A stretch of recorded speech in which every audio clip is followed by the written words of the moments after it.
ኢየሱስ ክርስቶስ ጌታ ነው። ማሌ ብራሎቫኒ ካሶምብሬ ደጌስታ አልቫዲያ ሃሌሉያ።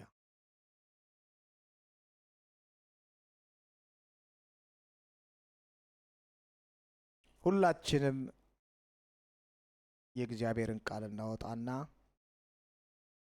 ኤፌሶን ምዕራፍ መነሻ ሐሳባችንን ከዛ እናረጋለን። ኤፌሶን ምዕራፍ 2 ላይ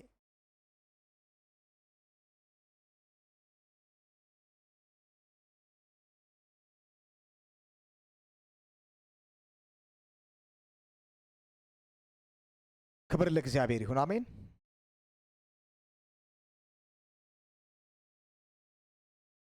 ስለ መንፈሳዊ ውጊያ ነው የምንማረው። አንዳንድ ከእግዚአብሔር ቃል አንዳንድ ሐሳቦችን እናይና ምዕራፍ 2 ከቁጥር 1 ጀምሮ እንደዚህ ይላል። ይሄ ጳውሎስ ለኤፌሶን ሰዎች ሲጽፍላቸው ገና ጌታን ከማግኘታቸው በፊት የነበራቸውን ሕይወትና ጌታን ካገኙ በኋላ ያሉበትን እውነት ነው የሚጽፍላቸው። ቁጥር 1 ላይ ሲጀምር ምንድነው የሚለው? ምዕራፍ 2 እናንተ ብሎ ነው የሚጀምረው። እናንተ ይላቸዋል በበደላችሁና በኃጢአታችሁ ምክንያት ሙታን ነበራችሁ። ስላለፈ ጊዜ ነው የሚጽፈው። ነበራችሁ በዚህም ዓለም የዓለምን ክፉ መንገድ ተከትላችሁ በአየር ላይ ላሉት መንፈሳዊ ኃይላት ገዢ ለሆነው አሁንም ለእግዚአብሔር በማይታዘዙ ሰዎች ላይ ለሚሰራው መንፈስ እየታዘዛችሁ ትኖሩ ነበር። እዚህ ላይ እናቆማለን። እስቲ እንድገመው። እናንተ በበደላችሁና በኃጢአታችሁ ምክንያት ሙታን ነበራችሁ። አሁን ይሄን ከኔ ቀጥሎ በሉ አብራችሁ። እስቲ እንደዚህ በሉ። በዚህም በሉ የዓለምን ክፉ መንገድ አይሰማኝም። የዓለምን ክፉ መንገድ እየተከተላችሁ የዓለምን ክፉ መንገድ እያያችሁኝ በሉ። አሁን ከኔ ጋር የዓለምን ክፉ መንገድ እየተከተላችሁ የምንን መንገድ? የዓለምን ክፉ መንገድ በሉ እየተከተላችሁ በአየር ላይ ላሉት መንፈሳዊ ኃይላት ገዢ ለሆነው አሁንም ለእግዚአብሔር በማይታዘዙ ሰዎች ላይ ለሚሰራው መንፈስ እየታዘዘችው ትኖሩ ነበር። ቆሙ። እንዲህ አላቸው። አሁን አላቸው፣ ስሙ አላቸው፣ እናንተ በበደላችሁና በኃጢአታችሁ ምክንያት ሙታን ነበራችሁ። እነማንን ነው የሚለው? የኤፌሶን አማኞች ጌታን ከመቀበላቸው በፊት ስለነበረው ይነግራቸውና ነበራችሁ ካለ በኋላ በዚህም የዓለምን ክፉ መንገድ ተከትላችሁ፣ አስምሩበት፣ የዓለምን ክፉ መንገድ ተከትላችሁ በአየር ላይ ላሉት መንፈሳዊ ኃይላት ገዢ ለሆነው አሁንም ለእግዚአብሔር በማይታዙ ሰዎች ላይ ለሚሰራው መንፈስ እየታዘዛችሁ ትኖሩ ነበር። አሃ እንዲህ አላቸው ጳውሎስ። በአየር ላይ ያለው የአለቃው መንፈስ አሁን ባልዳኑ ሰዎች ላይ እየሰራ ነው። እናንተ በፊት እያለ ነው እኛን። እናንተ በፊት የሱን በዓለም ላይ ያለውን ክፉ መንገድ እየተከተላችሁ፣ አሁን አስምሩበት። ምንድነው ጳውሎስ ሊያስተላልፍ የፈለገው? በአየር ላይ ያለው የአለቃው መንፈስ በምድር ላይ ስትራክቸር ወይንም ስርዓትን ዘርግቷል። ልብ በሉ። በአየር ላይ የማይታየው የአለቃው መንፈስ፣ መንፈሳዊ ዓለም እውነት ነው። የጨለማው ዓለም አለ፣ የብርሃኑ ዓለም አለ። ስለዚህ በኃጢአት ምክንያት ሰይጣን ይህንን ዓለም ሲገዛ፣ አዳም ስልጣኑን አሳልፎ ለሰይጣን ሲሰጠው ይህንን ዓለም አሁን ገቨርን አድርጎ የሚታየውን ዓለም ስትራክቸሩን የዘረጋው ማን ነው? መንገድ አለው ሰይጣን። ክፉ ዓለም ይለዋል። ከዛ መንገድ ደግሞ አለው፣ የዘረጋው መንገድ አለው፣ መዋቅር አለው፣ መርህን ዘርግቷል እዚህ ዓለም ላይ እሱ ሰይጣን። ስለዚህ ይሄ ሁሉ ሰው የምናየው ሰው ሲወጣም ሲገባም ወደደም ጠላም የዚህን ክፉ ዓለምን መንገድ እየተከተለ ነው የሚሄደው። ማድረግ አልችልም ማለት አይችልም ሰውየው በጌታ ካልሆነ በስተቀር። በማይታዘዙ ልጆች ላይ፣ ባልዳኑ ሰዎች ላይ ባለስልጣን ቢሆን፣ የተማረ ቢሆን፣ ያልተማረ ቢሆን፣ መጽሐፍ ቢችል ባይችል ሁሉም ላይ ይሄ የአለቃው መንፈስ ስለሆነ ሰዎችን ምን አድርጓል? ተቆጣጥሯል፣ ይገዛቸዋል። ወደዱም ጠሉም፣ ቢያቁም ባያቁም በአንድም በሌላም መንገድ የሱን ፍቃድ እያደረጉ ነው። አሁን ሲወጡም ሲገቡም የሱን ፍቃድ ምን እያሉ ነው? እያደረጉ ነው። ከዛ ይመጣና እናንተ እኮ አለን፣ ልዩነቱን ሊያሳየን ነው። በፊት አለን ይሄንኑ መንገድ ምን ትሉ ነበር? እስቲ የዓለምን ክፉ መንገድ በሉ። እስቲ በሉት የዓለምን ክፉ መንገድ።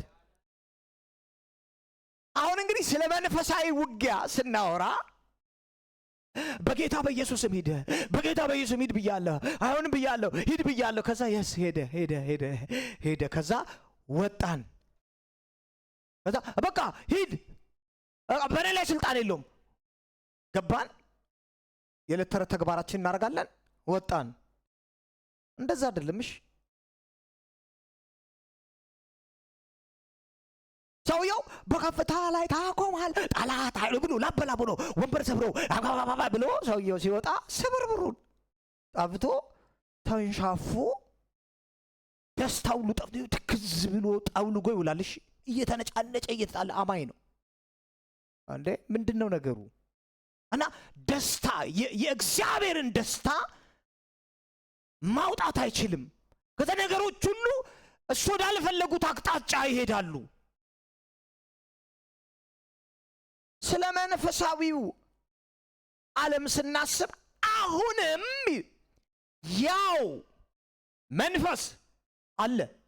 በአየር ላይ ስንወጣ ስንገባ አለ። እግዚአብሔር ምን አለን?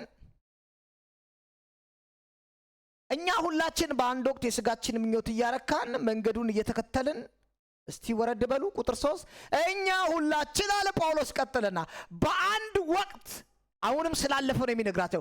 የሥጋችንን ምን እስቲ ምኞት በሉ እያረካን መንገዱንም እየተከተልን በመካከላቸው እንኖር ነበር።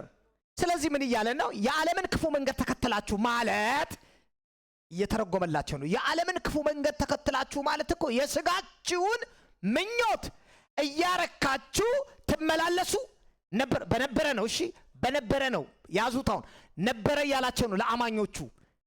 በአየር ላይ ለሚሰራው መንፈስ የዓለምን ክፉ መንገድ ተከተላችሁ ፍቃዱን ታስፈጽሙ ነበር። ደግሞ አለ የሥጋችንን ምን ምኞት ምን እያልን እያስፈጸምን ወይም እያረካን ይለዋል።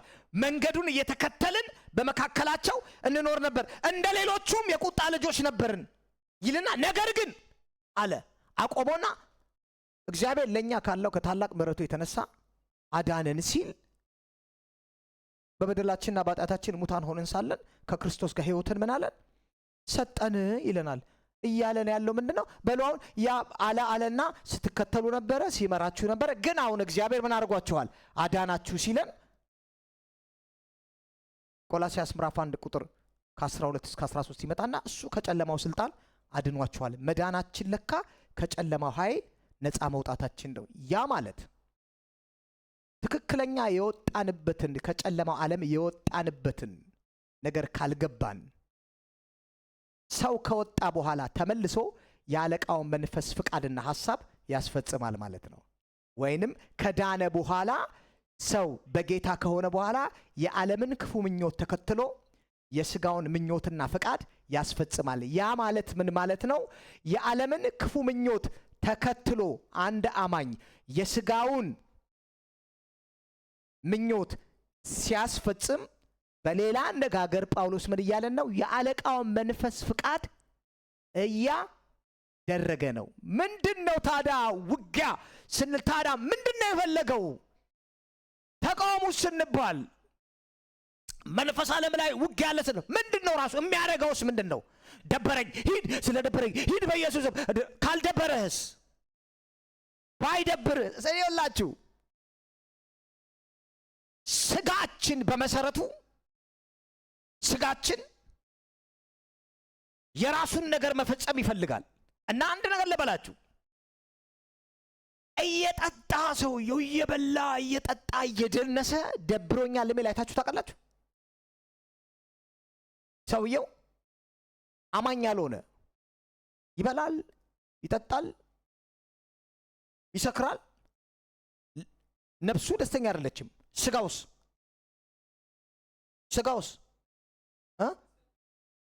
ምክንያቱም ስጋው ደስተኛ ነው። የስጋውን ምኞት ነው ምን እያረ ያለው? ስጋው ያንን ነገር ተመኝቷል። እሺ መጠጣትን፣ መደነስን፣ መጨፈርን ስጋው ምን ብሏል? ተመኝቷል። ስለዚህ ሰውየው አሳልፎ ስጋውን ለዛ ለፈለገው ምኞት ምን እያለ ነው? እየሰጠ ነው። ከዛ ተመልሶ ደግሞ ነገ ያንኑ ነገር ምን ይለዋል? ይደግመዋል፣ ያንኑ ይፈጽመዋል። ሰውየው ወደ ጌታ ከመጣ በኋላ የዳነው መንፈሱ ነው።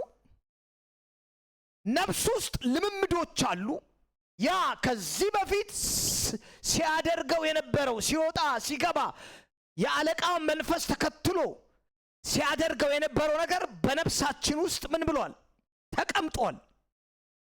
ስለዚህ ካልገባው እንዴት ራሱን መቀየር እንዳለበት፣ እንዴት ራሱን መቆጣጠር እንዳለበት ካልተማረና የእግዚአብሔርን ቃል ተቀብሎ ካልገባው ድኖ መልሶ ሰውየው ያንኑ ነገር በተለየ መንገድ ማድረግ ይጀምራል።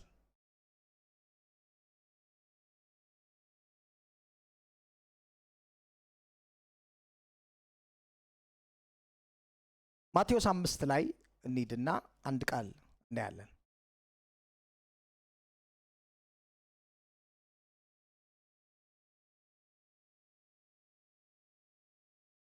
ማቴዎስ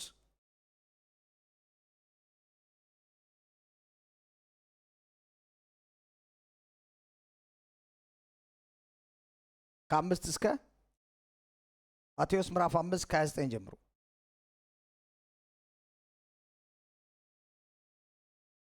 ከ29 እስከ 30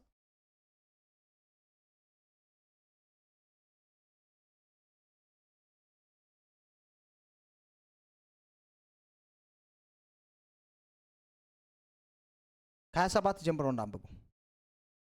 አታመንዝር እንደተባለ ሰምታችኋል። እኔ ግን እላችኋለሁ ሴትን በምኞት ዓይን የተመለከተ ሁሉ በልቡ ከእርሷ ጋር አመንዝሯል። ቀኝ ዓይን የኃጢአት ሰበብ ቢሆንብህ አውጥተህ ወዲያው ጣለው። ሰውነት በሙሉ ወደ ገሃነም ከሚጣል ከሰውነት አንዱ ክፍል ብታጣ ይሻላል። ቀኝ እጅ የኃጢአት ሰበብ ቢሆንብህ ቆርጠ ወዲያው ምን በለው? ጣለው። ሰውነት በሙሉ ወደ ገሃነም ከሚጣል ከሰውነት አንዱ ክፍል ብታጣ ይሻልሃል። ምን እያለን ነው? ጌታ ምን እያለ ነው የሚያስተምራቸው? ይህንን ጳውሎስ እንዴ እዚህ ኤፌሶን ላይ እኮ ብሎታል። የዓለምን የአለቃው መንፈስ ፍቃድ እያስፈጸማችሁ የስጋችሁ ምኞት ታደርጉ ነበር ሲል የትኛውንም ነገር ሊሆን ይችላል። ጌታ መጣና በአይን አይተህ ከምትሰናከል አይንህን ምን ብታደርግ ይሻላል ማለቱ አውጣና ጣለው ነው። አይኑ እንደዚህ አውጥቶ ሰውየው መጣል አለበት? እሺ ሰው ሰምቶ አይሰናከል እና ጆሮውን ይቁረጠው አይደለ? ካየ አውጣው አለ። እሺ በአንደበቱስ ተናግሮ አይደለ? በጆሮው ሰምቶ እሺ በእጁስ ይሰናከል። ከዛ ሁሉን ነገር ቁረጠው ነው የሚለው አይደል? እዚህ ምንድነው ሊያስተምር የፈለገው ጌታ? ይሄንን ጳውሎስ ኤፌሶን ምዕራፍ 6 ላይ ከቁጥር 10 ጀምሮ እንደዚህ አለ። እንግዲህ ወንድሞቼ በቀረውስ በጌታና በኃይሉ ችሎት የበረታችሁ ሁኑ፣ የዲያብሎስን ተንኮል፣ ማታለል፣ ሽንገላ መቋቋም ትችሉ ዘንድ። ምን ማለት ነው? በቃ ሲሰራ እሱ የሚሰራበት የዓለም መንገድ የሚባል አለው። እያየህ የምትሰናከል ከሆነ ያንን በር የከፈተው ማን ነው? እሱ ነው። ወይ ሄደ ነክተው ሊሆን ይችላል ያንን በር። ከዛ ምን አለ? ዓይንን አውጥተህ ጣለው ማለት ይሄን ዓይንን አይደለም። ይሄን ዓይንን አይደለ። ዓይንን አውጥተህ ጣለው ማለት በል የምታየውን ነገር ምን አድርገው እስቲ አቁመው በሉ። ምን አድርገው አቁመው። ለመሰናከል ምክንያት የሆነ ያየኸው ምንድነው? የተከፈተው በር ነው። ስለዚህ እሱ ምን በለው? ዝጋው። መስማት ሊሆን ይችላል። በመስማት የምትሰናከል ከሆነ በመስማት ጠላት አንዳንድ ሰዎች ኖርማሊ እየተጉ እየወጡ እየገቡ ያነባሉ የእግዚአብሔርን ቃል እንደሚገባ መኖር ጀምረው ምናቸውን ስላልዘጉ ጆሮአቸውን ስላልዘጉ ማለት በተከታታይ የማያንጽ ነገርን በመስማት መንገድ ይስታሉሽ። ከዛ ሰምተውም ራሱ በማስተላለፍ ለሌላ መሰናክል ሰምተው የሚያንኑ በማስተላለፍ ስለዚህ ለሌላ መሰናክል ከሚሆን አለ ጌታ ቁረጣው ሲል ምኑን ነው? ዝጋው። ምኑን? የምትሰማውን ላንተም አያንጽህም ለሌላም አሁን ይወላችሁ የሆነ ነገርኛው ሳንሰራ አይደለም አየር ላይ አይሆንም። ሂድ ብያለሁ፣ አትምጣ ብያለሁ፣ አትግባ ብያለሁ፣ አትውጣ ነግሬሃለሁ፣ እጅን ይዣለሁ፣ እግርን ይዣለሁ፣ ቆረጥኩ፣ በጠስኩ ምናምን የምንለው አይደለም። እንደዛ አይደለም። እሱ በዕለት ተዕለት ተግባራችን ውስጥ መከታተል ጣልቃ መግባት ይፈልጋል። በእያንዳንዱ ምናችን እርምጃችን ውስጥ መግባት ይፈልጋል ጨለማ። ስለዚህ ጳውሎስ ኤፌሶን ምዕራፍ 6 ላይ እንግዲህ ወንድሞች ሆይ በቀረው በጌታና በኃይሉ ችሎት የበረታችሁ ሁኑ፣ የዲያብሎስን የተንኮል ሥራ ሽንገላ መቋቋም ትችሉ ዘንድ የእግዚአብሔር ዕቃ ጦር ምን በሉ ልበሱ። ቁጥር 13 ላይ ምን ይላል? ምክንያቱም ይላል ተጋድሏችን ምዕራፍ 6 ላይ ነን። ተጋድሏችን ከሥጋና ከደም ጋር ሳይሆን ከጨለማ ዓለም ገዢዎች፣ ከስልጣን፣ ከኃይላት እንዲሁም በሰማይ ስፍራት ካሉት ከርኩሳት መናፍስት ጋር ነው። ክፉ ቀን ሲመጣ መቋቋም ትችሉ ዘንድ የእግዚአብሔርን ሙሉ የጦር ዕቃ ምን በሉ ልበሱ። ሁሉን ከፈጸማችሁ በኋላ ጸንታችሁ መቆም ትችላላችሁና እንግዲህ ወገባችሁን በእውነት ዝናር ታጥቃችሁ የጽድቅን ጥሩር ለብሳችሁ በሰላም ወንጌል ዝግጁነት እግሮቻችሁ ተጫምተው ቁሙ። ከእነዚህም ሁሉ ጋር የሚንበለበለውን የክፉን ፍላጻ ሁሉ ልታጠፉ የምትችሉበትን የእምነትን ጋሻ ምን በሉ አንሱ። የመዳንን ራስ ቁር ምን አድርጉ። የመንፈስን ሰይፍ ያዙ፣ እርሱም ምንድን ነው? የእግዚአብሔር ቃል ነው። በሁሉም አይነት በጸሎትና በልመና በማንኛውም ሁኔታ በመንፈስ ምን በሉ ጸልዩ። ይህንን በማሰብ ምን በሉ ንቁ። ስለ ቅዱሳን ሁሉ በትጋት ልመና አቅርቡ።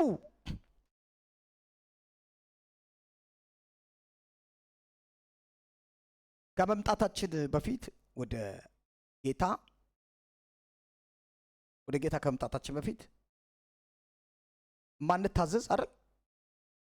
ለእርቅ ማንሸነፍ፣ ውሸታሞች፣ አጨበርባሪዎች፣ እምንሸውድ እሺ ይሄንን ብለን እዛ ጋር ምንል ትምክት ውስጣችን አለ።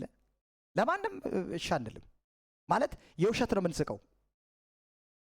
ምክንያቱም መጽሐፍ ቅዱስ ሲናገር አፋቸው የተከፈተ መቃብር ነው ይላልሽ። እግዚአብሔር ሁሉም የእግዚአብሔር ክብር ጎሏቸዋል ይላል።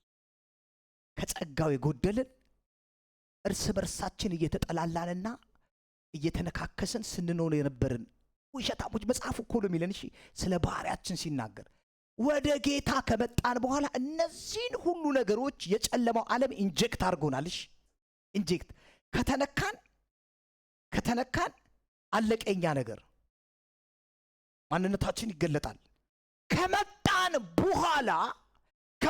በኋላ እነዚህ ነገሮች ከልጅነት ጀምሮ ሲነዳን ስለነበረ ሲመራን ስለነበረ በዓለም ስንወጣ ስንገባ እነዚህ ሁሉ ነገሮች ማጋር አሉ። ሲስተሞቹ ማጋር አሉ። ለምሳሌ እንገራችሁ፣ ሰውየው የኪስ ሌባ ነው። የኪስ ሌባ በየባስ ውስጥ ይገባ የኪስ ሌባ ነው እና በቃ የትምህርት ልግባ ብሎ የትምህርት ያንን ስራ ትቶ ትምህርት መማር ጀመረ። ትምህርት ይሻለኛል ብሎ ከዛ ጥሩ ውጤት አመጣ። ዩኒቨርሲቲ ገባ፣ ጥሩ ውጤት አመጣ። መንግስት የባንክ ቤት ኃላፊ ያደረገው፣ ማናጀር ሆነ። ያለ አደገ። ምንም ያደርግ ይመስላችኋል? ያውም በተራቀቀ አይደል? አሁን ለየት ባለ ሁኔታ ሱፍ ለብሶ ገቢ ወጪ እያለ መስሪያ ቤት ውስጥ የምታዩት መንግስት መስሪያ ቤት ውስጥ የምታዩቸው ሰዎች በሙስና ተያዙ፣ እንደዚህ ቃስገባን ብለው የሚወስዱት ምናምን እንደ እንትን እንዳትቆጥሩት፣ ሌብነት ነው። እሺ ልብና አድርገው ከመንግስት ምን እያደረጉ ነው? እየሰረቁ ነው። አሁን ሰውየው ኪስ ገብቶም የሰረቀው ያኛውም የእንትን እኮ ስራ አስኪያጅ ነበር ስለተባለ እሱ ነው የተቀመጠበትን ግን ገብቶ የሰራው ስራ ያ ስትራክቸር ያ አካሄድ ያ መንገድና ይሄ ሰውዬ የሄደበትን መንገድ የዘረጋው ማን ነው? የጨለመው ዓለም። ስለዚህ ያኛውም ፍቃዱን ነው የሚያደርገው እዛ ትልቅ መስሪያ ቤት ገብቶ፣ ይሄኛውም ሰፈር ውስጥ ያለ የማንን ፍቃድ ነው የሚፈጽመው? ሁለቱም ምንድናቸው? ሌብነትን እያካሄዱ ቢራቀቅ ባይራቀቅ አይ ምንም እኮ አይደለም የምንለው አይደለም። እሱ ስትራክቸራል ዘርግቷል። ይሄ ዓለምና ሞላዋ በምን ተይዛለች ነው የሚለው? በክፉ ተይዛለች። ስለዚህ ስንመጣ አዲስ ሆነን እጆች ወደ ላይ ጌታ ይባረክ። ሰው ሁሉ ክንፍ ያለው ምናምን ይመስልን ቸርች ስንገባ ሁሉ እና ሰላም ብለን እሺ ክንፍ ያለው ነው ይመስልን። ሁሉም የለም አማኞች ሲባሉ ክንፍ ያላቸውና እንዴት ነው ደህና ናችሁ? ደግሞ እውነት ነው ስንመጣ ሁሉም ላይ የሆነ ነገር አለ አይደል? ሲታየ የነበረው ምንድነው? ላያቸው ያለው ሞገስ ሰላም ናችሁ? እግዚአብሔር ይመስገን በርቱ ምናምን ሲልን እሺ፣ መጸለይ ያለባችሁ ሲልን እሺ፣ እንደዛ ነው እሺ። ምንድነው? እውነት ነው ግን ውሸት ነው። እሺ እያስመሰልን ነው። ለምሳሌ ይታወቃል ከዓመት በኋላ ገለጥ አድርገን አይታይት ምናምን ካረግ በኋላ ያ ገና ስለመጣ ያኔ እንትን በሉ መጸለይ ያለባችሁ ውሏችሁን ሲለን እሺ ስንል የነበረውን ሰውዬ እንገናኛለን ካፌ ላይ እሺ። እና ዓመት እኮ ነው እንዴት ነው እንትን ምናምን እንትን ከሰውየው ጋር የነበረን ነገር ይለያል። እሺ ኖ እንደዛ አይደለም የምንረዳው። ኖ አቁም፣ እንደዛ አይደለም የምንረዳው። እና ሰውየው እንዴ በዓመቱ እሱ ያንተ መረዳት ነው የኔ መረዳት አየ ማለት በዓመቱ ምንድነው ግን ይሄ ተቀይሮ ነው ይሄ ነው የሚለው አይደለም። ይኸውላችሁ ስንመጣ ከነ ምናምናችን እንደመጣ ነው። በጣም እየተለወጥን እየገባን እየታደስን በሄድን ቁጥር ምንድነው የምንሆነው? በጣም ትሁት ሃምብል ነው የምንሆነው። እንሰማለን፣ ማወቅ ነው የምንፈልገው። እኛን የሚመራንም የሚነዳንም ኃይሎች ምን እየሆኑ ይቆማሉ? ሁሉም በጌታ ከሆንን በኋላ ሰማው፣ አየው፣ ገባው፣ ወጣው ምናምን እንደመጣ እንተናለ እንዲገባው እንዲብሎ ምናምን እንትን ተናገረኝ፣ በዚህ በኩል እግዚአብሔር እኮ ነው በዚህኛው ምናምን። ለጊዜው እሱን ወደ ጎን እንተው። ይኸውላችሁ መጽሐፍ ቅዱስ ግልጽ የሆነ ነገር ነው የሚነግረን። ስላለ አለን ማን ያለው ያ ዓለም ላይ የነበረው ያ አውሬ ዓለም ላይ ፍቃዱን ሲያስደርጋችሁ የነበረው ያ መንገድ አሰራር ስላለ ስትመጡ ቤተ ክርስቲያን አሁን አይ ምንም እኮ ያደረገኝ በኔ ላይ አትበሉ። ምክንያቱም እናንተ የእግዚአብሔርን ሙሉ የጦር ዕቃ ምን በሉ ልበሱ፣ ልብሳችሁን አስተካክሉ። መንፈሳዊ ልብስ ነው። ውስጣችሁ ምን ይሙላ? ትክክለኛ እውቀት ይሙላ። የእግዚአብሔር ቃል የከበረውን ከተዋረደው እንዴት መለየት የምንችልበትን ጥበብ ሰጥቶናል። ውስጣችሁ ምን ይበል? ይሙላ። የመዳን ራስ ቁርን አድርጉ። እግሮቻችሁ በሰላም ወንጌል ተጫምተው ይቁሙ። እመኑት የእግዚአብሔርን ቃል። ከዛስ አሰላስሉ፣ እዩት። ሁልጊዜ የገባችሁበት ዓለም ይሄ የእግዚአብሔር ዓለም የብርሃኑ ዓለም የራሱ የሆነ አመለካከት፣ አተረጓጎም፣ አለባበስ፣ መንፈሳዊ ስርዓት ያለበት ዓለም ነው። በደንብ መንፈስ ዓለም ላይ አቋማችሁን በእግዚአብሔር ቃል፣ አእምሯችሁን በእግዚአብሔር ቃል የድሮውን ዕውቀት የምትሉት የምትሉትን ትምክት የምትሉትን ያለኔ እኔኮ እስቲ ቢነኩኝ አሳያለሁ እንደኔ እንዴ ልክ ነው ማን ነው አንተ ምና እንደሆነ እሱን ጥርቅ አድርጉና ምን በሉት አውጡት። ትዕቢቴ ማን ነው? የሰይጣን ነው። አትንካኝ፣ ያዘኝ፣ ልቀቀኝ ያላችሁ እንትን አረ በመብትኩ ስለማ በቃ የሆነ ነገር ካለ አትንካኝ ካለ አለ የሆነ ያልተሰበረ ያልተስተካከለ ዲሞኒክ የሆነ አጋንንታዊ ዕውቀት ነፍሳችን ውስጥ አለ ማለት ነው። ይኸው እንዲህ ነክሰው የሚይዟሉ። እሺ ይቅርታ የማይለቁ አማኞች ንቅንቅ የለም ሰላም ብር አይለቀውም ሰውየውን 2 ወር 3 ወር ይዞት እና አጌንስት የሚያደርግ ዲሞኒክ የሆነ ምን አለ አእምሮ ላይ ዕውቀት ውስጡ ስትሮንግ ሆልድ ታውቃላችሁ። የእግዚአብሔር ዕውቀትኛው ሲገባ እላኛው ጥበበኛው ውስጥ ሲሞላ ሲገባ በደምኛን ኮንትሮል ሲያደርገን ምንድነው የሚሆነው? ላሳያችሁ።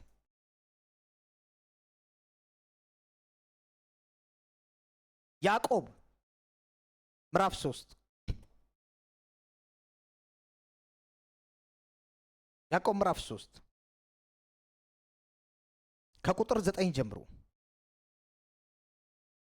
ስለ መንፈሳዊ ውጊያ ነው የምናወራው። ያዕቆብ ምዕራፍ 3 ከቁጥር 9 በምላሳችን ጌታን አብን እንባርካለን፣ በእርሱም በእግዚአብሔር አምሳል የተፈጠሩትን ሰዎች እንረግማለን። አይላችሁ ቁቁቡ ትተንኛን ልበሉ።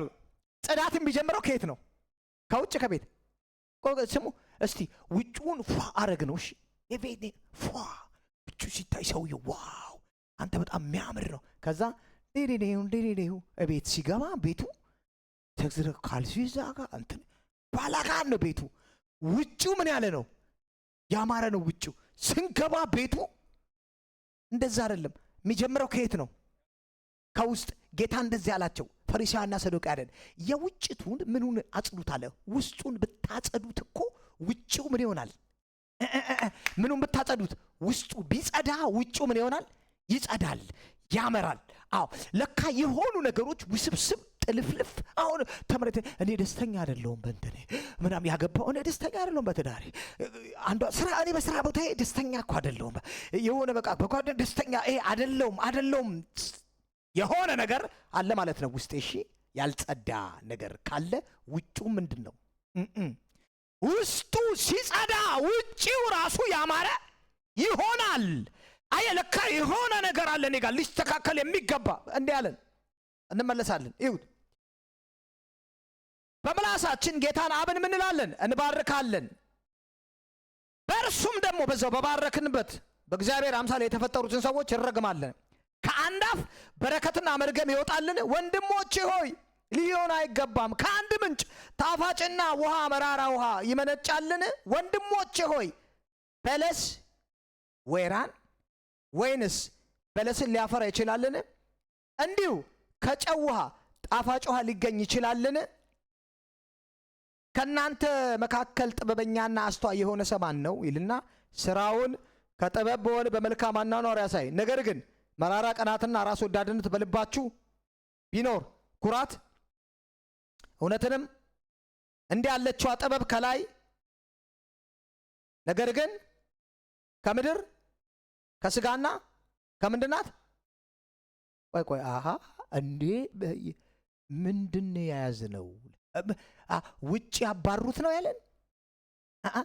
መራራ ቀናትና አድመኝነት በልባችሁ ውስጥ ቢኖር አለመስማት፣ አለመቀበል፣ ሪጀክት ማድረግ። ልብ በሉ፣ አለመስማት፣ አለመቀበል፣ ሪጀክት የምናደርገው የክፉን ስራ ነው አይደል? ክፉን ተቃውሙት ይላል። ሰውን ንግደል እና ድባቤ ላይ ሂድ አይደል? ማንን ልቃወም? ማንን ልቃወም? እናንተ እዚህ ላይ ሁኑ፣ ኤፌሶን ላይ ሁኑ።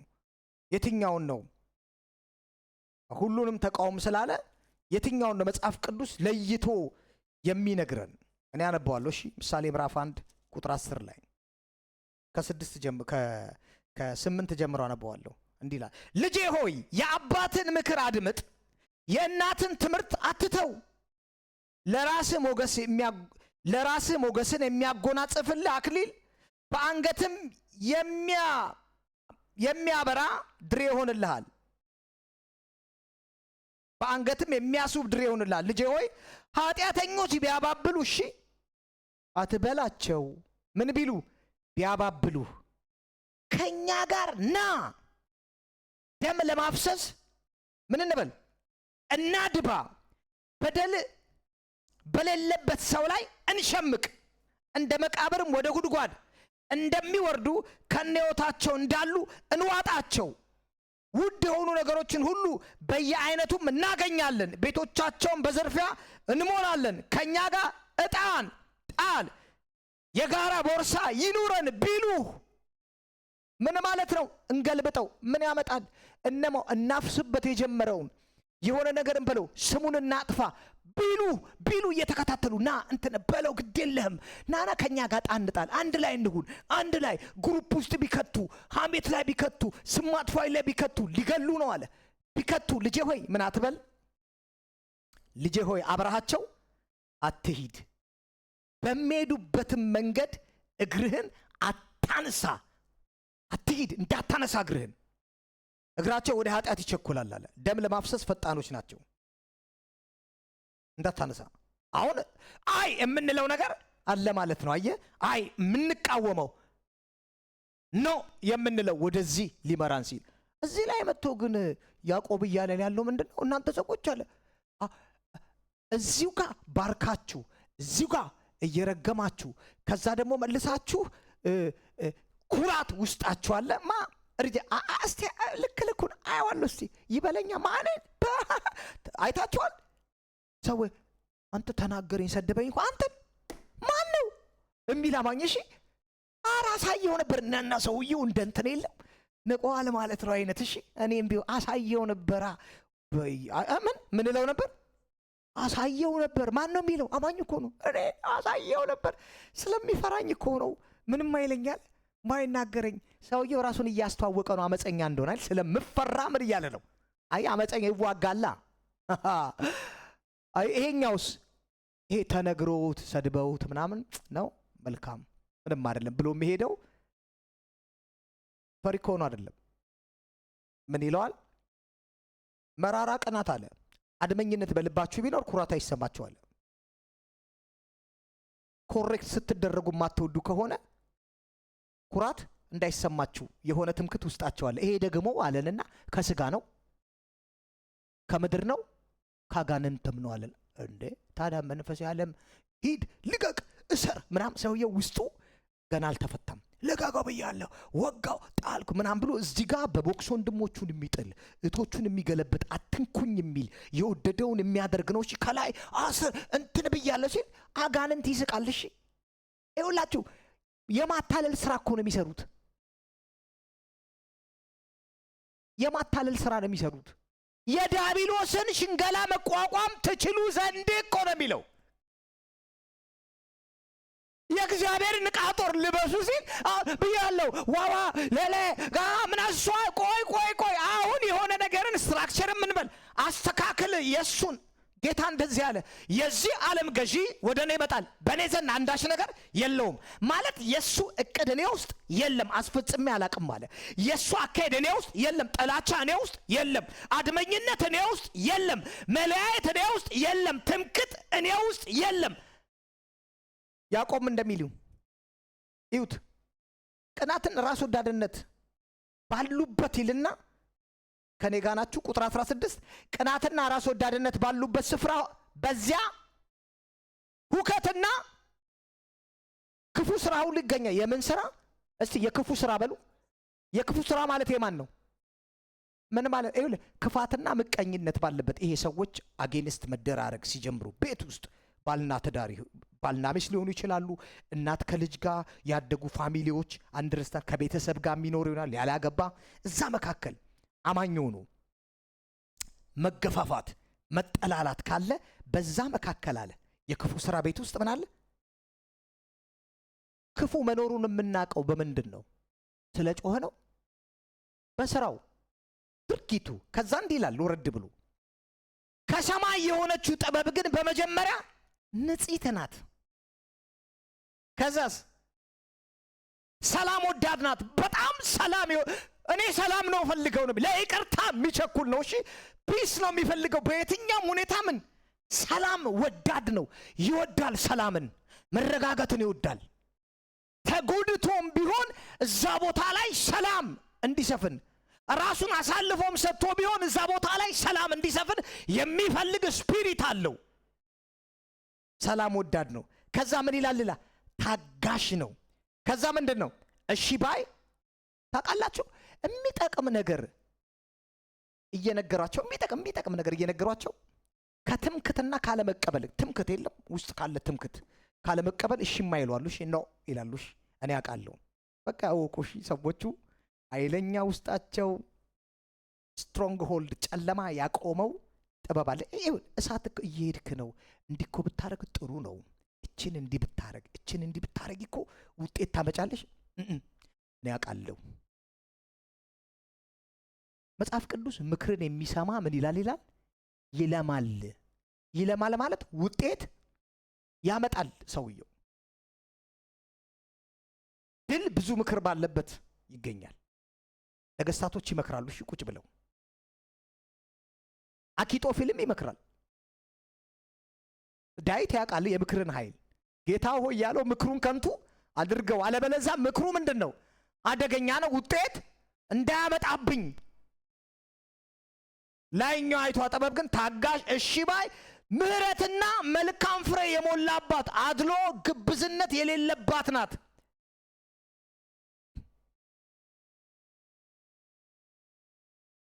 ይኸውላችሁ ሌባሮሳ ሊቫኒያ ሁለተኛ ጴጥሮስ ላይ እንሂድ። አንደኛ ጴጥሮስ ምዕራፍ 5 ላይ አንደኛ ጴጥሮስ ምዕራፍ 5 ላይ እንሂድና ከቁጥር 8 ጀምሮ አነበዋለሁ። ራሳችሁን የምትገዙ ሁኑ። አገኛችሁት? ምን ራሳችሁን የምትገዙ ሁኑ ካለ በኋላ ንቁም፣ ጠላታችሁ ዲያብሎስ የሚውጠውን በመፈለግ እንደሚያገሳ አንበሳ ወዲያና ወዲህ ይዞራል ሲል ለምን እኛ ጋር መጀመሪያ ጨርሶ አለ። መጀመሪያ እናንተ ምን በሉ አለ? ራሳችሁን የምትገዙ ሁኑ። መጀመሪያ እናንተ አለን ራሳችሁን የምትገዙ ሁኑ። ከዛ ንቁ አለን። ከዛ ለምን ስንለው ዲያብሎስ እንደሚያገሳ አንበሳ ወዲያና ወዲህ ይዞራል። ስለዚህ ሳልነቃ ይኸውላችሁ ራሴን ሳልገዛ ከኔ ጋር ናችሁ። ሳልነቃ የእግዚአብሔር ንቃቶር ሳልለብስ ከዛ የተማተው ወድቋል እኮ ጨለማ ተጥሏል አሸናፊዎች ነን በወደደን ከሱ ምናምን እዚህ ጋር ወንድምን እየመታው ከዛ እንትን ኖ የለም እንደዛ የለ ገብቷችኋል? የለም እንደዛ አይነት እንዴ ምንም እንደሆነ ልንገራችሁ። የሆነ ነገር እናስብ። በጣም እርግጠኛ ሁኑ። እሺ በጣም እርግጠኛ ሁኑ። በጣም የሚጠቅም ነገር ነው ጌታ እያስተማረን ያለው። በጣም እርግጠኛ ሁኑ። ሰውየው ቤት ልስራ አለ ሜዳ ላይ። ከዛ ቤት ወጣና ይኸውላችሁ ቤት ግቡ ምናምን በላስቲክ በምናምን ዝም ብለን አራት ማዕዘን ከዛ እንኑር ግቡ አይነት ጨዋታ አይደለም ክርስትና ላይ ኖ። ከዛስ የለም የውሸት ነው። የሆነ ነገር ሲመጣ የለም። እሺ በጥስ እና ሰውየው ኢየሱስ ጌታ ነው እስከ ዓለም ፍጻሜ ድረስ አብረን ጌታ ምናምን ብሎ ሰውየው የለም። ከዛ የሰዎች ባህሪ ድብልቅልቅ የሚቀያየር ነው። ዛሬ በጣም ኢንስፓየርድ፣ ነገ ውርድ፣ ከነጋ ጥፍት ያለ እዚሁ ጋር ባርኮ ሄዶ እዛ ጋር ይረግመሃል ማለት ድብልቅልቅ በጌታ በኢየሱስ ስም ምንድነው ግን ሲባል እኔ ስለሚገባኝ በቃ መጽሐፉ እየነገረን ነው። ምን አለ እያለን ነው። ሰዎቹ የተያዙበት ነገር አለ። ዕውቀት እኮ ነው። ያን እኮ ነው በጣም አሁን ራሳችሁን የምትገዙ ሁኑ ንቁ ሲለን ራሴን መግዛት አለብኝ ማለት ነው። ከኔ ነው የሚጀምረው። ጦርነቱን ለማሸነፍ ከኔ ምን ይላል ይጀምራል።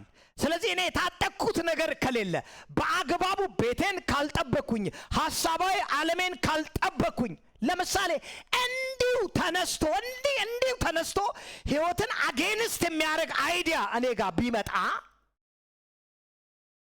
ዋይስ ካልሆንኩኝ ይኸውላችሁ ሰይጣን ከምታዩት ነገር ተነስቶ ተርጉሞ ያን ፐርሰን አጌንስት እንድታረጉ በእናንተ ላይ ከማንም ጋር ኮሙኒኬት ሳይኖራችሁ ስራ ሊሰራ ይችላል።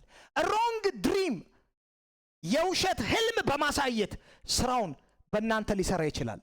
የተሳሳተ መረጃ ወደ እናንተ በማቀበል ስራውን ሊሰራ ይችላል። ታዲያ እንዴት ነው? ታዲያ ውጊያ እኮ ነው አይደል? መንፈሳዊ ውጊያ ስለ እንዴ ሰውየው ኖርማል ነው ወጥቶ ደስ እያለው ደስ ይለኛል እግዚአብሔር በቃ እንትን እያለ ደስ ብሎ አለቃው ስማ አሁን አትሄድም አሁን አትሄድም ብሎት እኔ እኮ ቅድም ሂድ በላይ ነው አትሄድም መጀመሪያ ይሄን አርግ ቀጥሎን ከዛ ወዲያው ማን ስለሆነ ነው የሚል ሐሳብ ማን ስለሆነ ነው እና ውስጡ ሐሳብ ከዛ ኮስተር ምን ስለ ከዛ ሰውየው የሆነ ነገር ሲለው ሊሳደብም ይችላል። ከዛ እዚህ ጋር ማን ስለሆንኩ ነው የራስ ጉዳይ ይቀር እንዴ ታማክ በእንትን መሰልኩ እኔ እኮ በጌታ ነኝ ለባክ ሄድ በልኩበት ቦታ የተከፈተን ለምን ሰውየው ከስራ ፋየርድ ይሏል። ሲወጣ ቢፈልግ ስራ የለምሽ 2 ወር አረ ጸልዩልኝ አረ ጸልዩልኝ አረ ምን ተዘጋጋ እኮ በሩ እንዴ ስትወጣ ይከፈታል በራ እንዴ ወጣው ማን ያስወጣው? አፈናጠረው ሰይጣን። በምን ቀላል በሆነች ከላይ የላይኛው ጥበብ ምንድናት? እሺ ባይ ታራቂ ምናት አለ። አያችሁ ለካ ራሳችሁን ግዙ ሲለን የሆነ ሰዓት ላይ ቆም ብለን ነገሩን ቢሃይንድ ከሰውስቱ በስተጀርባ ካላያችሁ ዊን አታረጉም። በጣም እርግጠኛ ሁኑ። ካላያችሁ ዊን አታረጉም። እየተሳደቡ ወይ የሆነ ላመጻ ተነስተው ሽንገላም ቢሆን ከሰዎቹ በስተጀርባ ከስጋ ለባሽ ለዛ ነው ጳውሎስ መጋደላችን ከደምና ከስጋ ጋር አይደለም። እብነ እንዴ ይሄን ሁሉ ሰርቼ ልመሰገን ሲገባኝ የሚል ሐሳብ እንኳን እናንተ ጋር እንዳይ ነው። ለዛ እኮ ነው ስትሰሩ ለጌታ እንደምትሰሩ ናችሁ ስሩ አለንች። ታውት ሰውየውን ሰላም አላለ አመሰገን አላመሰገን አጨብጨበ አላጨበ ታውት እሱን እንደዛ ከሆነ ህይወታችሁ ሁሉ ተቀያይረም ይሆን ነው። ቁሙ ከሰውየው በስተጀርባ በክፋትም ይነሳ በመጻም ይነሳ በደስታም ይነሳ በሽንገላም ይነሳ በማጨብጨብም በፍቅርም ይነሳ ህይወታችሁ ላይ የሚጨምረው የሚቀንሰው ነገር የለም። እርግጠኛ ሁኑ። እሺ ሰዎች ቢያመሰግኗችሁ የሚጨምሩት ነገር የለም። ቢቃወሟችሁስ የለም። ማይንድ ሴታችሁ ራሳችሁን የምትገዙ ሁኑ አለ። ምክንያቱም ዳቢሎስ እንደሚያገሳ አንበሳ ወዲያና ወዲህ ምን ይላል እንዴ? ነግራችኋለሁ። የዛሬ ስንት ዓመት ነው በቃ እኮ እኔ ቴዶ ያየሁት ራእይ በቃ አንተ ለዚህ ነገር እንደምታስፈልግ በጣም ገባን እና ጌታ ባንተ ውስጥ ያለውን ጸጋ ስለምናከብረው ብለው ለካ ሰይጣን የዘረጋው ወጥመድ ውስጥ ከተቱኝሽ። ሲመጡ በምንድን ነው ግን አንተ ውስጥ ያለው ጸጋ ለጌታ ያለ ቅናትና ትጋት ምን ይለናል? ማረከን። ሌላ ባለቤቴ ስናስብ በቃ እኮ ይሄ ልጅ ነገሩን ቢያውቀው ብለው አዝነውልኝ አይመስልም? እነሱም አታክ ተደርገው ሊሆን ይችላል። ዞሮ ማነው አታክ የተደረገው? እኔ ላይ ወደቀ። ሳላስተውል ነገር ውስጥ ገባውበት። አያገባኝም እኮ ሳላቀው ነገሩ ሰተት ብዬ ገቦች። ከዛ እኔ ውስጥ ምን መጣ? አንተ ውስጥ ያለው እኮ ሲሉኝ ምን አልኩኝ? ምንድን ነው አልኩኝ? ማካራ ሳታ ችግር የለም አለው ወንድማችሁ አይደለ? አያችሁ ግን ራስን የምትገዛውን ሲል እየገዛችሁን ሲል ንቃ ነው። እሺ ምን የሚምጣ ምንም በዛን ሰዓት ላይ ረጅም ዓመት ስለሆነ አሁን ባለውበት ምንም ይሁን ምንም ያን ነገር ይዘው ቢመጡ አንን ሰው አጌንስት ነው የምለው የለም። ምክንያቱም እግዚአብሔር ሰውን የማዋረድ ስራ አይሰራም። በቃ ለዛ ሰው መጸለይ ነው። ከዛስ መተው ነው። በጣም አስተውለን ካላየን በየት በኩል እንደሚመጣ ቀላል አሁን በነገራችሁ ቀላል ነው የሚመስለው። የተጣሉ ሰዎችን ሄዶ ማስታረቅ እባክህ አንተ እኮ እንዲል ታደርገው አይገባም ምናምን በሚል ግን ምን አለበት? አድም አለበት። ኖ የብዙ ሰዎችን ህይወት ካለማወቅ የተነሳ ራሳችሁን የምትገዙ ሆኑ። ደግሞ ንቁም። ሁሌ ነው የሚሽከረከራችሁ። እንደዚሁ መጥቶ አጌንስት የሚያደርግ ከፍቅር የሚያጎድል አይዲያ ይመጣል። ከየት መጣ? ብዙ ሰዎች ሲጠየቁ በጣም ብዙ ሰዎችን ከአማረ ትዳራቸው ቁጭ አርጋችሁ ብትጠይቋቸው ግን እንዴት ነበር ግን አሁን ላይ ልብ ከገዙ በኋላ እሺ ይቆጨኛል ነው የሚሉት። እሺ ያ ነገር የተፈጠረው የሆነ እጅ ገብቶ ይለያቸዋል። ካለማወቅ ካለማስተዋል የተነሳ። ስለዚህ ህዝብ ያለው የት ነው ያለው? ካለማወቅ። በለው ጣለው ምናምን አባረርኩ፣ ውጣ ከዚህ እንትን ግባ፣ ከእስራኤል ጠርጌ አውጥቻለሁ፣ የት ይግባ ታዲያ? እንትን ከተትኩ ምናምን አይሆንም። ሰደ ለጸሎት ለመነቃቃት ምናምን እንጠቀማቸው ቃሎች ይኖራሉ። ግን እነዚህን ሙሉ ቃዎች ሳናደርግ ሳንለብስ ያዕቆብ ካለን እኮ ነው ጴጥሮስ ያዕቆብ ትባርካለህ። አዎ ትባርክና መልሰ ባርከ ምን እንደሆነ ልንገራችሁ፣ በጌታ ፊት ነው። እሺ አሁን ጀሙን እዚህ ጋር ቆሜ ይባርካታለሁ። በቃ የተባረከች ናት በአገልግሎቷ ምናምን የጀሙን ከዛ እቤት ሄጄ ጀሙ እባክህ ምን እያለኝ ነው? እዚሁ ጋር ባርካት። እሷ አላየችህም፣ የሚያየኝ እግዚአብሔር አለ። ስለ እሷ ስትጠይቅ ደግሞ ምን አልክ? አይ አልክ። ምን አልካት? የባረካት እዚህ ጋር መልሰህ ሌላ ነገር። ብዙ ሰው የለም እንደዚህ አይነት ሰው አያችሁ።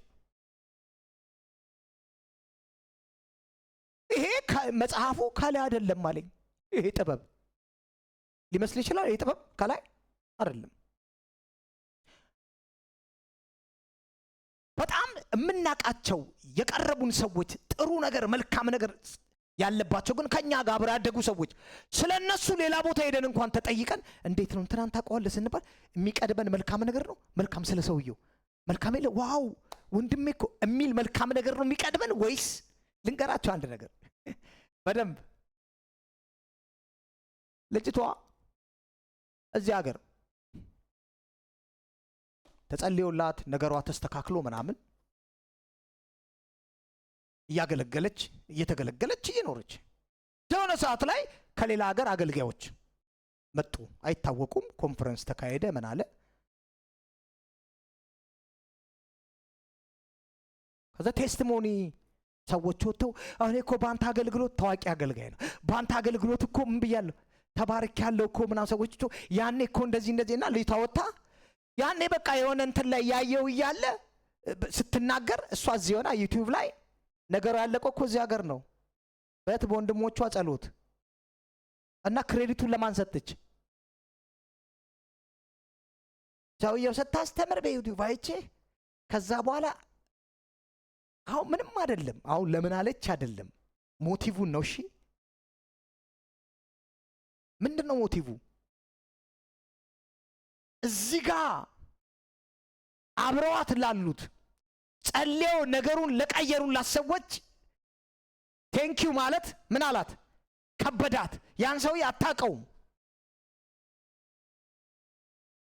አያችሁ ብዙ ውስጣችን ሊስተካከሉ የሚገቡ ነገሮች እንዳሉ መጽሐፉ ምንድን ነው የሚለን?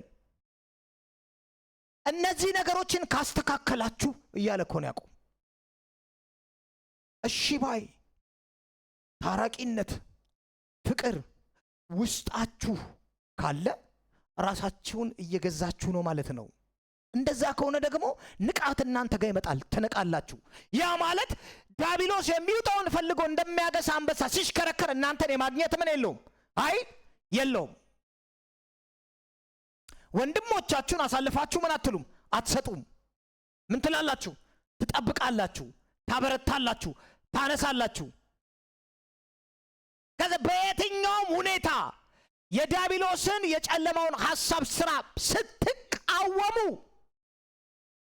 ኃይል ይኖራችኋል፣ ውጤት ታመጣላችሁ። ምክንያቱም የሱ የሆነ ነገር ውስጣችሁ ምን የለም፣ የሱ አይዲያ የለም። ጳውሎስ ኤፌሶን ላይ ቅድም ያነሳለው ላይ መንገድ ትከተሉ ነበር። መንገድ አለው እሱ የሄደበት። ምሳሌ ምዕራፍ 1 ቁጥር 10 ላይ ያየ ነው። ኑ በዚህ መንገድ እንሂድ ቢሏችሁ እንዳትሄዱ አለ። የነሱ የሚሄዱበት መንገድ ደም ለማፍሰስ ምንድን ነው አለ?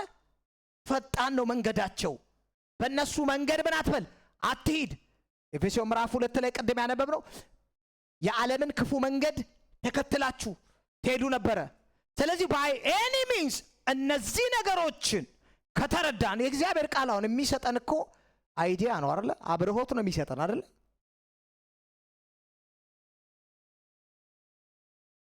ያዕቆብ ምዕራፍ 4 ላይ ያዕቆብ መልእክት ምዕራፍ 4 ላይ ከቁጥር 1 ጀምሮ እንየው እስቲ። በእናንተ መካከል ያለው ጦርነትና ጠብ ከየት የመጣ ነው? ከውስጣችሁ ከሚዋጋ ምኞታችሁ አይደለምን? ትመኛላችሁ፣ ነገር ግን አታገኙም። ትገድላላችሁ፣ በብርቱም ትመኛላችሁ፣ ልታገኙ አትችሉም። ትጣላላችሁ፣ ትዋጋላችሁ፣ አትለምኑም እና ለእናንተ አይሆንም። ትለምናላችሁ ግን አትቀበሉም፣ ለራሳችሁ ሥጋዊ ደስታ በማሰብ በክፉ ምኞት ትለምናላችሁ። ከዛ አመንዝሮች ሆይ ከዓለም ጋር ወዳጅ መሆን የእግዚአብሔር ጠላት መሆን እንደሆነ አታውቁምን? አለዛ የዓለም ወዳጅ በመሆን የሚፈልግ ሁሉ የእግዚአብሔር ጠላት ሆኗል። ወይስ በውስጣችሁ ያሳደረውን መንፈስ አብዝቶ ይቀናል በማለት መጽሐፍ የተናገረውን በከንቱ ይመስላችኋልን? ነገር ግን ጸጋን አብዝቶ ይሰጣልና። መጽሐፍም እግዚአብሔር ትዕቢተኞችን ይቃወማል፣ ለትሑታን ግን ጸጋን ይሰጣል ይላል። ስለዚህ ይላል እንግዲህ ራሳችሁን ለእግዚአብሔር አስገዙ። ዲያብሎስን ከእናንተ ሲቀድም ምን በላለው መጀመሪያ። አሁንም ያዕቆብ እንኳን መልሶ ጴጥሮስ ምዕራፍ 5 አንደኛ ጴጥሮስ ምዕራፍ 5 ቁጥር 8 ላይ ራሳችሁ ምን ብሉ አለ?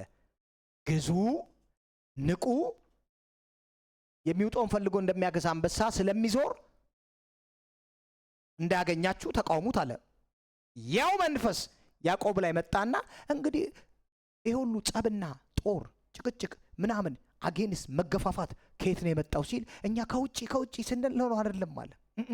ከውጪ አይደለም አለ። ከውጪ አይደለም፣ እናንተ ውስጥ ነው ያልተስተካከለ ዕውቀት፣ ልጥሉ ያልፈለጋችሁት ዕውቀት አለ። እሺ ባይነትን ልትቀበሉ አልቻላችሁም። ይዛችሁታል። ትምክትን ይዛችኋል። አውጡና ምን ብሉ ጣሉ። አንድ የሰማው ብለው ጥሩ ነው እሺ ይጠቅማል የሚያዩ ሰዎች ራሱ እና አማኝ ናት ኢየሩሳሌም የሆነ ቦታ ብቻ ቸርች ውስጥ ነው አገልግዬ እቺ ሴትዮ እንዲህ ናት አመለካከቷ ሲሉ ሻይ ቡና እንትን እያልን ቁጭ ብለን ከፕሮግራም በኋላ የሆነ ነገር ተናገረችና ሎሎሎ እኛ አይሁድና ያመነ አይሁድና አዛብ አንድ አይደለንም አለችኝ። የጉድፈላ ማለት አንድ አይደለንም በጌታ እኮ ነን ስለው አይደለንም። ምን አለ ማለት ሴትዮዋ ጋር ምንም አልተከራከርኳትም። ሎሎሎ ቴንኪው አልኳት፣ ሂጂ አልኳት። አይ ላስረዳ አታስረጅኝ አልኳት። ውስጧ የአይሁድነት ትምክት አለ። ገበቃ ገናቺ እንደወረደች በስጋ ናት ገና ውስጧ።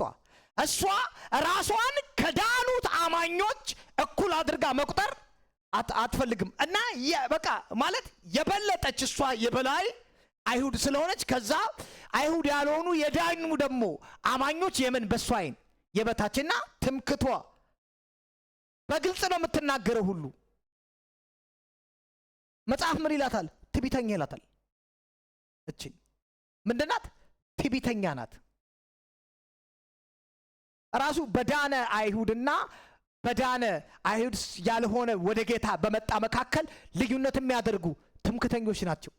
እነሱም ገና ስጋውያን ዓለማውያን የሚያደርጉትን የሚያደርጉ ገና ሕፃኖች ናቸው። እነሱ በቀላሉ ጨለማ ምን ይልባቸዋል? ያልፍባቸዋል። በክርስቶስ ወንድም ሴትም የለም፣ ሁላችን አዲስ ምንድነን? ፍጥረት ነን። ያ ማለት ሁሉም አሕዛብ፣ አይሁድ፣ የግሪክ ሰው የዳነ በአጠቃላይ በእግዚአብሔር ፊት ስንት ነን? እኩል ነን። ሁላችን ከአንዱ ከአዳም ዘር የመጣን ሰው። ሁለት አዳም የለም፣ አንድ አዳም ነው። ከዛ ዳንን።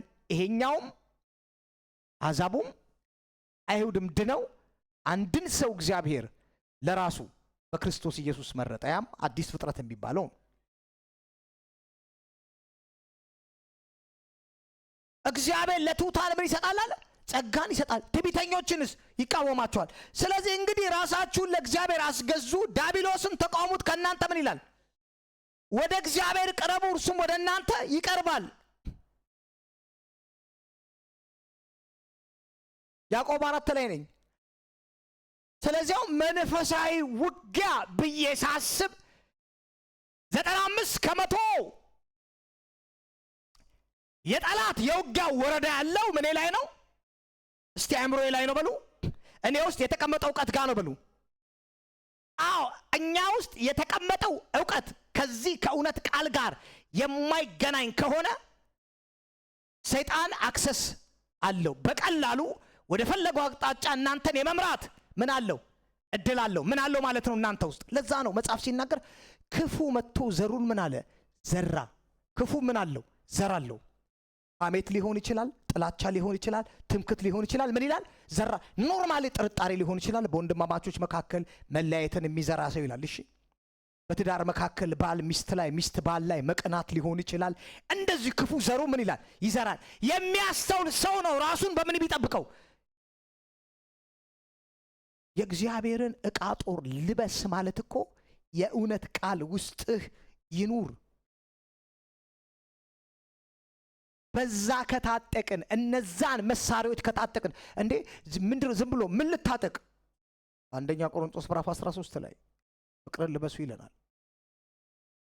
ፍቅር አይታበይም፣ አይመካም፣ ተገቢ ያለውን ነገር አያደርግም፣ እሺ ባይ ነው፣ ታራቂ ነው፣ አይቀናም፣ ራስ ወዳድ አይደለም። ብዙ ጸቦች የሚመጡት ከምን የተነሳ እንደሆነ ታውቃላችሁ? ከፍርሃትና ከራስ ወዳድነት ነው። እሺ ለምን አልከ ሲባል እንደው እሺ ብትለውስ ለምን? አይ እሺ ብትዩስ ግን ምን አለበት? ለምን? አይ ይቅር በላት አልልም። ለምን? ከዛ ብላኝ ብሎኝ ብለውኛል እኮ ብላኛለች እኮ ተብያለሁ እኮ ከራስ ወዳድነት አይደል?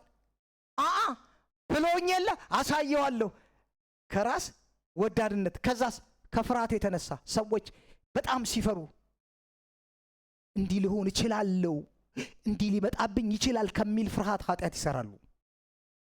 እንዲህ ሊሆን ይችላል ከሚል ፍርሃት ይዋሻሉ። መጨረሻ ላይ እንዲህ በሆንስ ባጣስ ነገሬ ቢበላሽብኝስ ከሚል የተነሳ ምን ይላሉ? ይፈራሉ። ስለዚህ እነዚህ ሁለት ነገሮች ሰውን ምን ያደርጋሉ?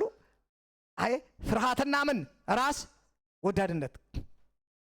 ስለዚህ ለካ ጆይፉል የሆነ ደስተኛ የሆነ ኑሮ ነፍሳችን ፍንክንክ እያለች በደስታ በሰላም መውጣት መግባት እንችላለን። ለካ የኛ ነው። ለካ ጳውሎስ ለዚህ ነው በጌታ ደስ ይበላችሁ ደግሜ እኮ እላለሁ የሚል። አሁን በሙሉ አማኙ አጉረምራሚ ነው። በአብዛኛው ሲያጉረመርም ነው የምታየው። ለምንድን ነው ነገሩ ታዲያ ምናምን ሲሆን ሌላ ነገር አይደለም፣ ሌላ ነገር አይደለም። በቃ የሆነ ውስጥ መስተካከል ያለበት ነገር አለ፣ ሌላ ነገር አይደለም። በአግባቡ የእግዚአብሔርን ዕቃ ጦር መልበስ አለብን፣ ሌላ ነገር አይደለም። ክብር ለእግዚአብሔር ይሁን። አሜን። እስቲ በእግሮቻችን እንቆማለን። ማሎ ዳቪና ሶብራ